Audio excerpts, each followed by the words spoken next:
রাধে রাধে, নমস্কার সকলকে। আজ আমি গীতা ও মহাভারতের গল্পের নবম অধ্যায় বেদব্যাস সম্পর্কে কিছু আলোচনা করব। পূর্বের অধ্যায় আমি আলোচনা করেছিলাম পরাশর মুনি সম্পর্কে। তো পরাশর মুনির যখন যমুনার তীরে সত্যবতীকে দেখতে পান এবং তার কাছে তিনি এক মহান পুত্রের আবেদন করেন, সেই সত্যবতী এবং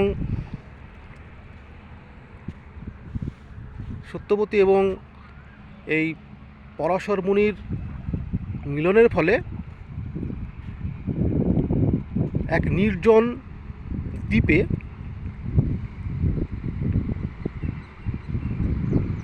যে সন্তানটি হয়েছিল তার নাম দৈপায়ন। গায়ের রং কালো ছিল এবং দ্বীপে জন্ম নিয়েছিল, তাই সেই কারণে নাম হয়েছিল কৃষ্ণ দৈপায়ন। তো এই কৃষ্ণ দৈপায়নই হলো বেদব্যাস। তো বেদব্যাস ছিলেন একজন মহান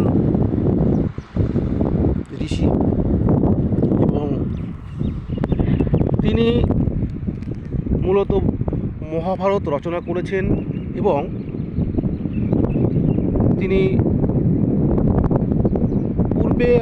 পূর্বে মানুষ বেদ সম্পর্কে সেরকমভাবে অবগত হতে পারতেন না, কারণ বুঝতেই পারতেন না। তাই বেদের যে চার ভাগ অর্থাৎ ঋক, সাম, যজু এবং অথর্ব, এই চার শ্রেণীতে তিনিই কিন্তু বিভক্ত করেছিলেন, আর সেই কারণে তার নাম কিন্তু হয় বেদব্যাস। এবং যখন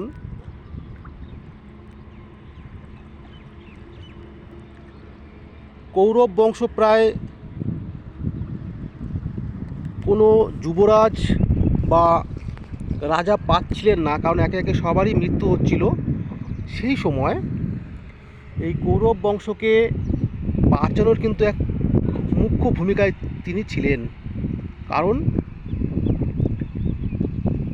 যখন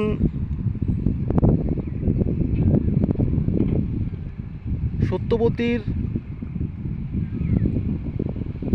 পুত্র, অর্থাৎ একটু পরের কথাটা বলে নিচ্ছি, যেটা হচ্ছে যে শান্তনু এবং সত্যবতীর মিলনে পরবর্তী ক্ষেত্রে শান্তনুকে সত্যবতী বিবাহ করেন।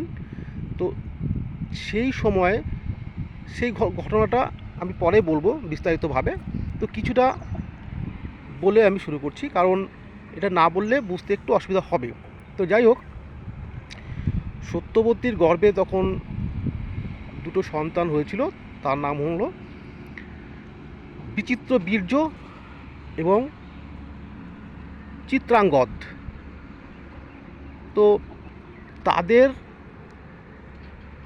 তারা অল্প বয়সেই চিত্রাঙ্গদের মৃত্যু হয়েছিল। আর বিচিত্র বীর্য যখন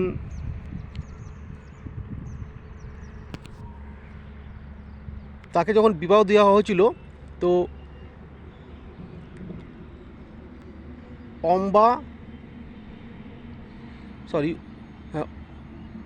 অম্বিকা এবং অম্বালিকা এই তিন কন্যা তাদের সঙ্গে। কিন্তু কিছুদিন পরে বিচিত্র বীর্য মারা যান। তার ফলে পুরু বংশ কোনো রাজা বা যুবরাজ আর নেই। তখন এই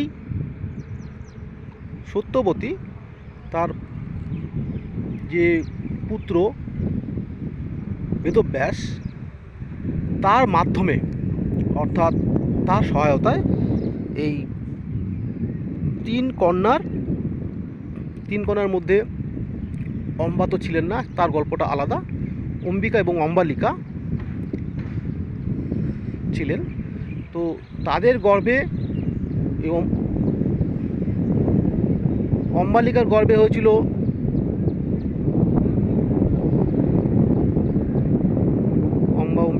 অম্বিকার গর্ভে হয়েছিল ধৃতরাষ্ট্র, আর অন্ধ ধৃতরাষ্ট্র।